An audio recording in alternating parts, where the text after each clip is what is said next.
Okay, naputol po yung video. So, in continuation po doon sa paggamit po ng Quizalize, so ito po yun. So, kanina po, sinabi ko kanina na pwede pong i-edit natin yung questions according to your topics na gusto nyong palitan dito sa mga questions.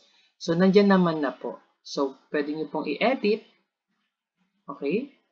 So, i-edit po natin. For example, magpo-proceed po tayo doon sa questions kanina. So, yan po.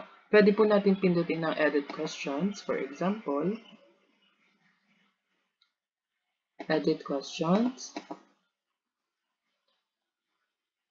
And, wait lang po. Medyo mabagal po ang signal natin.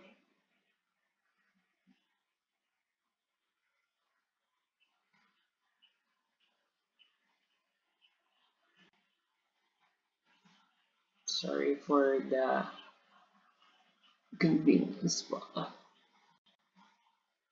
Ayan. So, nandito na po yung question.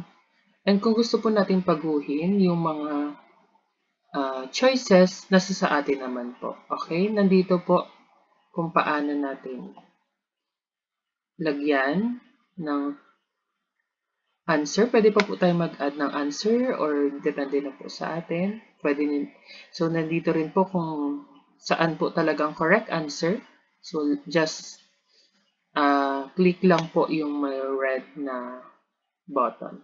And this is the question po. Bahala na po tayo kung anong gusto po natin ilagay dyan. Okay? So, isa-save nyo lang po sa library para sakaling nagkaroon ng interruption sa signal, automatic na po yan. Then, save to class. Ayan po. So, ayan na po.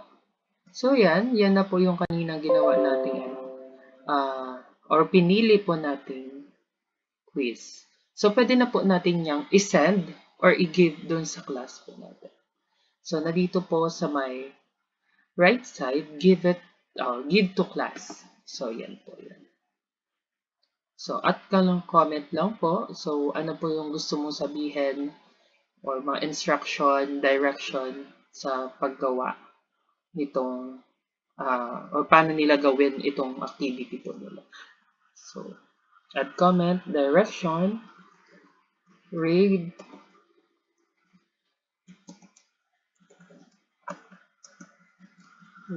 carefully. For example, ganyan po. And then, visible 24 hours. So, visible the student 24 hours and while show timer, while students answer, allow hand, depende po sa atin yan. Quiz mode, with cheating prevented. Exam mode. So, wala na po yan. Automatic na po yan. Okay. Then, continue na lang po. So, continue, yes. Ayan na po. So, automatic po, maa-assign na po yung ginawa po nating quiz dun sa class natin. Then, andito po. So, proceed lang po tayo dun sa home screen. Punditin natin yung physical activities po. Ayan. So, dyan na po yung activity na gusto natin ipagawa. So, view activity. Ayan. Ayan po. So, scan to join. Go to. Yan po. Kung gusto natin mas mabilis. Yan. Student go to. And, ito po. I-enter po natin sa website na, ay sa Google. And then, after po ma-enter, ayan. Ito po yung code ng, okay, that's all. Thank you po.